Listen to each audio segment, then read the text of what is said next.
Hey everyone, here's a quick video to show you how to change the brake light in your Chrysler Voyager from 2020 to 2023. All you're going to need to do this is a Torx bit screwdriver here. This is a T30.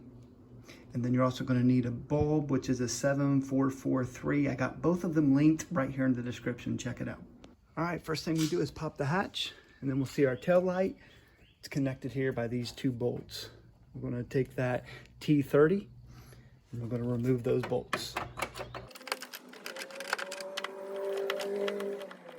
Once they're loose, then we're just going to move it back and forth. Then it'll come out just like that. All right, now the actual bulb is right here. And we don't just pull on this, we're actually going to rotate it to the left to unlock it.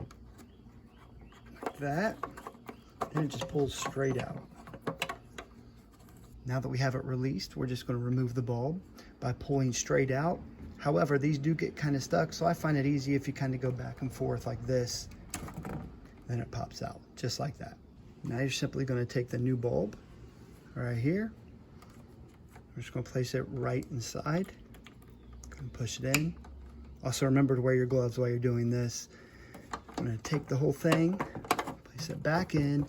This time, we're going to rotate to the right, clockwise, to make sure it's in place.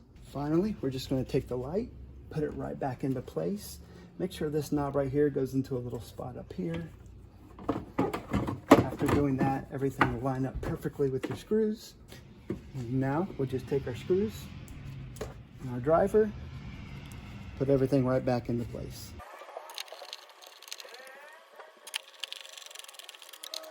Hope you found this video helpful. If it was, give it a thumbs up.